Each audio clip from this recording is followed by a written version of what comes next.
Perlambatan ekonomi Tiongkok dan masalah struktural mempengaruhi pengaruh globalnya dan dapat mempengaruhi hasil perang Rusia-Ukraina dengan potensi pergeseran dalam hubungan Tiongkok-Amerika dan pendekatan Tiongkok terhadap Taiwan dan Rusia. Lintasan ekonomi Tiongkok telah bergeser dari pertumbuhan pesat ke perlambatan yang memperlihatkan kelemahan mendasar dan inefisiensi dalam modelnya yang dulu digembar-gemborkan. Perlambatan ini yang diperburuk oleh sanksi perdagangan dan pembatasan teknologi menantang kemampuan Tiongkok untuk mempertahankan kontrak sosialnya dalam memberikan kemakmuran sebagai imbalan atas persetujuan politik. Secara internasional, ekonomi Tiongkok yang melemah dan terhentinya inisiatif seperti Belt and Road dapat mengurangi pengaruhnya dan mempersulit upaya modernisasi militernya. Kemerosotan ekonomi juga dapat mendorong Beijing untuk mengambil tindakan tegas seperti tindakan terhadap Taiwan untuk meningkatkan dukungan nasionalis di tengah tantangan domestik.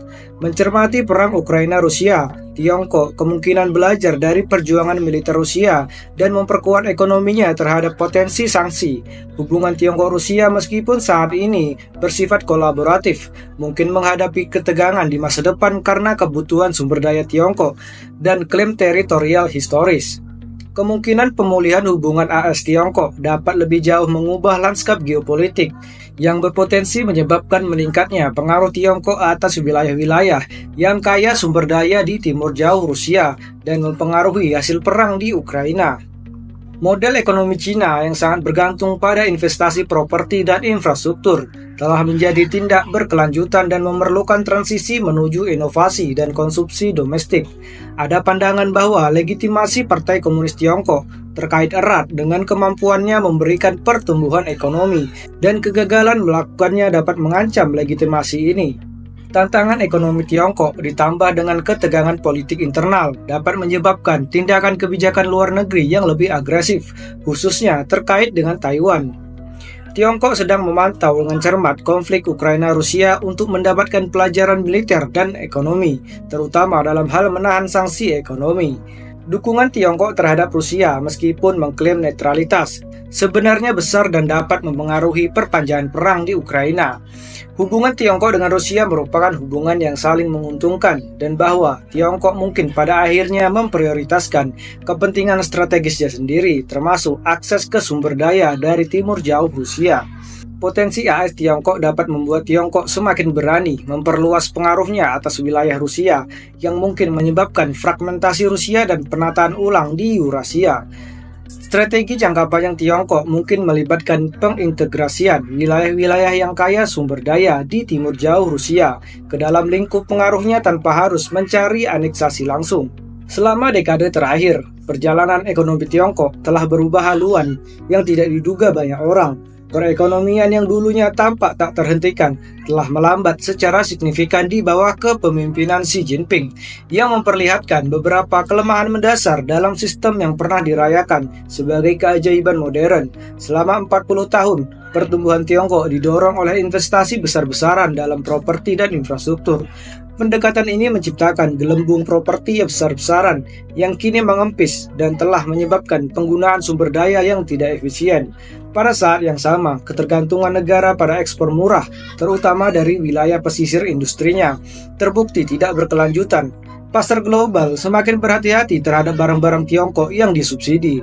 Produk mulai dari kendaraan listrik hingga teknologi canggih yang dijual dengan harga yang lebih tinggi dari pesaing, tetapi memicu kekhawatiran tentang perdagangan yang adil. Sekarang Tiongkok menghadapi pertanyaan penting. Dapatkah Xi Jinping mengarahkan ekonomi menuju pertumbuhan yang didorong oleh inovasi konsumsi domestik yang lebih besar? Pergeseran ini berarti mendorong pengusaha Tiongkok dan merangkul pendekatan yang digerakkan oleh pasar.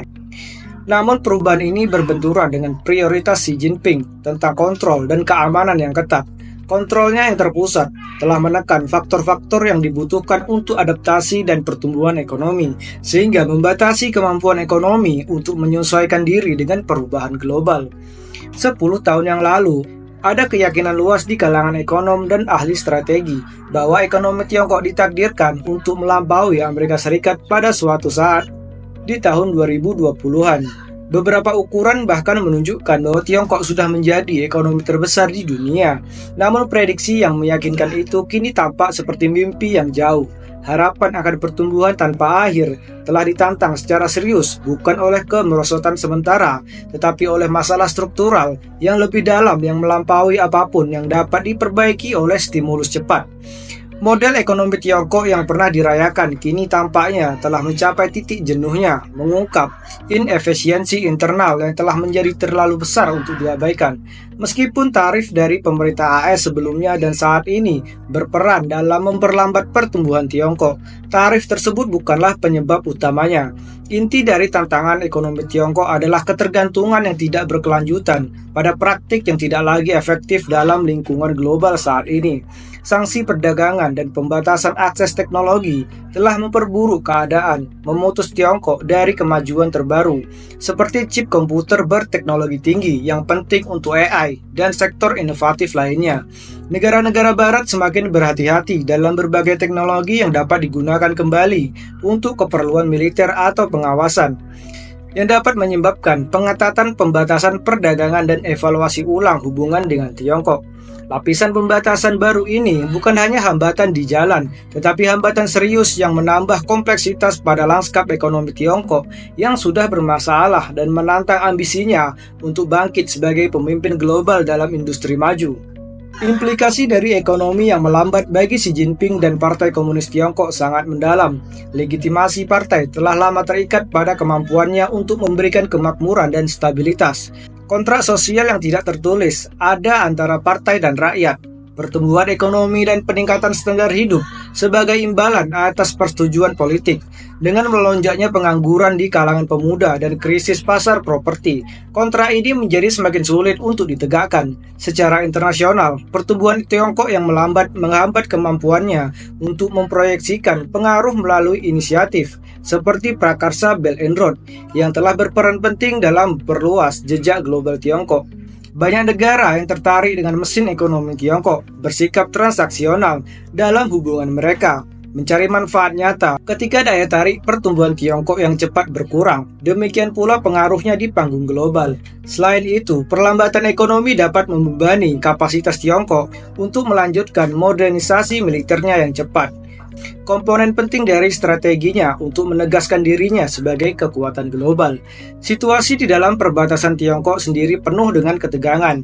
Baru-baru ini hilangnya beberapa tokoh penting, Menteri Luar Negeri, Menteri Pertahanan, dan jenderal-jenderal tinggi di Rocket Force telah memicu spekulasi tentang keretakan dalam cengkraman kekuasaan Xi Jinping. Ada gaung sejarah yang aneh di sini. Kepemimpinan Xi Jinping dengan konsentrasi kekuasaan yang ketat dan pembungkaman perbedaan pendapat telah menciptakan lingkungan di mana oposisi dengan cepat dikekang dan otoritas terpusat dengan kuat. Namun, kontrol yang keras ini yang mungkin dapat ditoleransi atau bahkan dirayakan selama periode pertumbuhan mengandung resiko.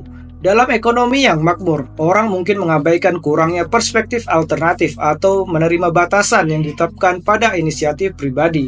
Namun di era perlambatan ekonomi, struktur yang kaku ini mulai terlihat lebih rapuh daripada tangguh. Tidak adanya sudut pandang yang beragam atau semangat kewirausahaan yang berkembang dapat memperdalam tantangan yang kini dihadapi Tiongkok. Alih-alih fleksibilitas yang dibutuhkan untuk menavigasi lanskap ekonomi yang berubah, negara tersebut memiliki gaya kepemimpinan yang mungkin sulit beradaptasi, sehingga memberikan tekanan yang lebih besar pada Xi Jinping. Sistem terpusat yang dulunya tampak sebagai kekuatan Tiongkok mungkin terbukti menjadi kerentanan terbesarnya. Di panggung internasional, dampak tantangan internal Tiongkok memicu ketakutan baru atas keamanan dan meningkatkan ketegangan, terutama terkait Taiwan. Selama bertahun-tahun, dunia telah mengamati dengan waspada, bertanya-tanya, apakah dan kapan Tiongkok akan mengambil langkah tegas terhadap Taiwan? Ironisnya, ekonomi Tiongkok yang melemah dapat meningkatkan kemungkinan tindakan yang berani, bahkan sembrono. Nasionalisme tetap menjadi alat yang ampuh bagi Partai Komunis, dan secara historis, pemerintah yang berada di bawah tekanan internal seringkali bersikap terbuka, memulai konflik untuk menggalang dukungan rakyat dan mengalihkan perhatian dari masalah dalam negeri. Dalam konteks ini, kampanye melawan Taiwan, meskipun ada risiko yang besar yang terlibat, mungkin dilihat oleh Beijing sebagai cara untuk menegaskan kekuatannya dan mendapatkan kembali dukungan publik selama masa-masa sulit di dalam negerinya. Taiwan sudah mengalami tekanan yang tak henti-hentinya, yang oleh sebagian orang disebut sebagai perang zona abu-abu, di mana serangan cyber, kampanye disinformasi, dan kehadiran militer yang terus-menerus di laut sekitarnya, menciptakan keadaan yang tidak menentu tanpa memicu perang terbuka. Melalui taktik-taktik ini, Tiongkok mengikis keamanan dan stabilitas Taiwan, mengirimkan pesan intimidasi dan dominasi. Bagi para pemimpin Tiongkok, strategi ini membuat Taiwan tetap waspada sekaligus menghindari dampak ekstrim yang dapat ditimbulkan oleh invasi penuh. Namun, dengan meningkatnya masalah dalam negeri, ada risiko nyata bahwa Beijing dapat meningkatkan tindakannya melalui taktik-taktik ini. Dalam ekonomi yang tegang dan dengan semangat nasionalis, sebagai bahan bakar, dorongan untuk menegaskan kendali atas Taiwan dapat menjadi lebih kuat yang mengintensifkan ketidakamanan regional dan kecemasan global. China tidak diragukan lagi tengah mengamati perang Ukraina-Rusia dengan seksama, mengumpulkan wawasan yang dapat membentuk pendekatannya terhadap ambisi regional. Konflik ini telah menyoroti realitas dan kompleksitas peperangan modern, khususnya tantangan signifikan yang dihadapi pasukan penyerang saat berhadapan dengan pembela yang siap dan bertekad. Bagi China, yang militernya tentara pembebasan rakyat, memiliki beberapa kesamaan organisasi dengan angkatan bersenjata Rusia. Perjuangan Rusia menawarkan pelajaran yang berharga. China kemungkinan menganalisis kesalahan taktis dan masalah logistik Rusia, ingin mengidentifikasi area di mana militernya sendiri dapat menghindari kesalahan serupa.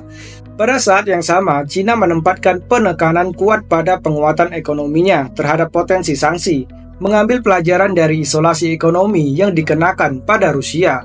Respon global terhadap Rusia telah menyoroti peran kuat yang dapat dimainkan sanksi ekonomi dalam perang modern, yang berfungsi sebagai peringatan bagi negara manapun yang mempertimbangkan langkah militer yang berani. Sebagai tanggapan, China telah berupaya untuk melindungi ekonominya dari jenis tekanan eksternal ini, yang bertujuan untuk menjadi lebih mandiri dan kurang rentan terhadap pembalasan internasional. Fokus pada anti-sanksi ini menunjukkan pandangan ke depan yang strategis karena Beijing berupaya menciptakan penyangga yang akan memberinya kebebasan lebih besar untuk bertindak, termasuk tindakan yang berpotensi berani terhadap Taiwan, sambil membatasi dampak finansialnya. Hubungan antara Tiongkok dan Rusia telah berkembang menjadi kemitraan strategis yang meskipun mungkin berakar pada rasa saling menguntungkan, memiliki implikasi yang besar bagi perang Ukraina-Rusia. Dukungan Tiongkok sangat penting bagi Rusia, yang mencakup seluruh bidang ekonomi, diplomatik, dan teknologi, serta membantu Rusia mempertahankan tindakan militernya, dari membeli minyak dan gas Rusia hingga menyediakan teknologi penggunaan ganda dan mempromosikan narasi Rusia secara global. Tiongkok telah menjadi penyelamat yang halus namun vital bagi upaya perang Moskow. Sikap netralitas Tiongkok seperti yang diklaimnya tampak lebih seperti kepura-puraan daripada posisi imparsialitas yang sebenarnya. Dengan diam-diam mendukung Rusia, Tiongkok secara tidak langsung membentuk arah perang, sehingga semakin sulit bagi pihak lain untuk mengakhirinya. Konvergensi kepentingan antara Tiongkok dan Rusia disorot oleh ideologi otoriter dan ambisi nasionalis mereka yang sama.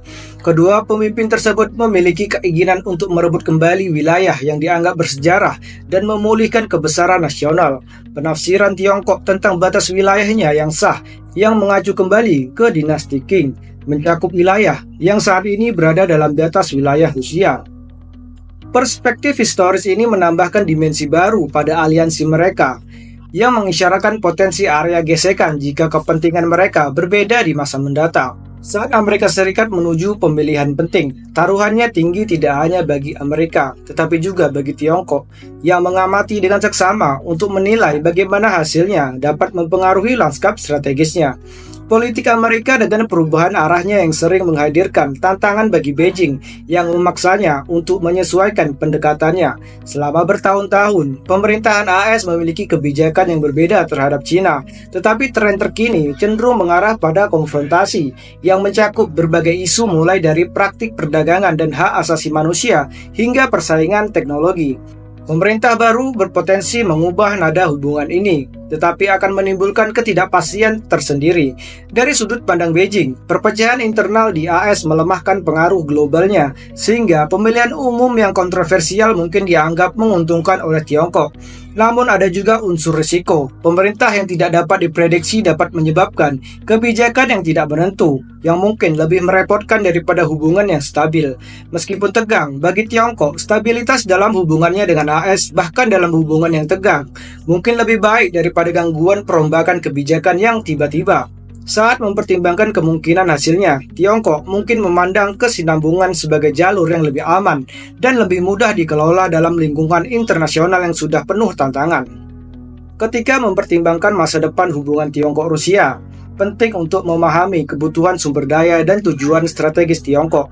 Permintaan Tiongkok akan sumber daya alam telah meroket, didorong oleh basis industrinya yang terus berkembang dan kebutuhan untuk menopang populasi lebih dari 1,4 miliar. Dengan kebutuhan energi yang besar, khususnya gas alam dan minyak, Tiongkok telah mendiversifikasi pemasok sumber dayanya, tetapi tetap peka terhadap fluktuasi pasokan global dan ketidakstabilan politik.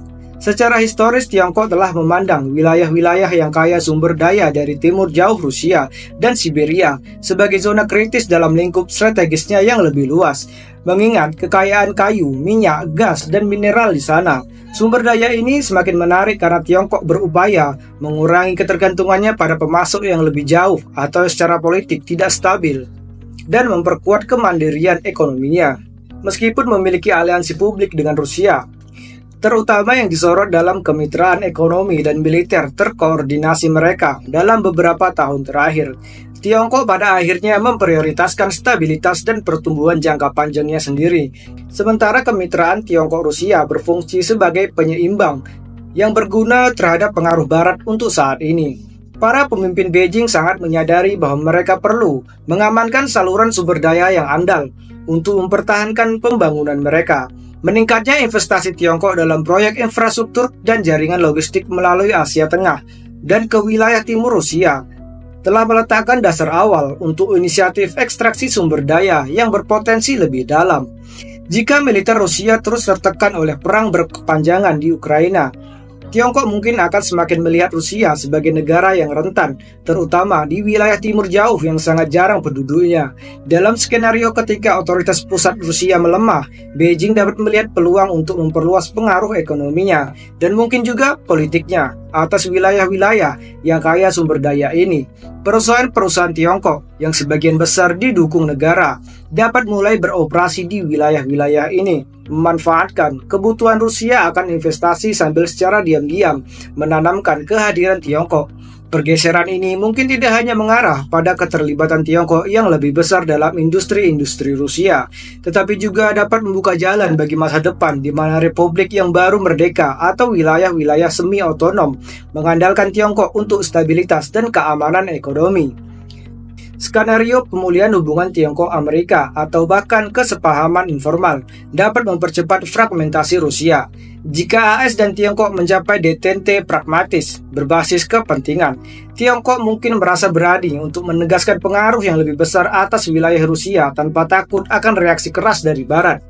Ketidakpastian historis cengkraman Rusia di timur jauh, wilayah dengan diaspora Tiongkok yang terus berkembang dan populasi Rusia yang relatif terbatas, menambah bobot kemungkinan ini. Beberapa ramalan geopolitik menunjukkan bahwa jika aparatur ekonomi dan militer Rusia terus menurun, wilayah seperti Siberia, timur jauh Rusia, dan bahkan beberapa wilayah di Asia Tengah dapat bergeser ke arah penyelarasan de facto dengan Beijing, mencari dukungan ekonomi dan investasi Tiongkok saat kekuatan Moskow memudar.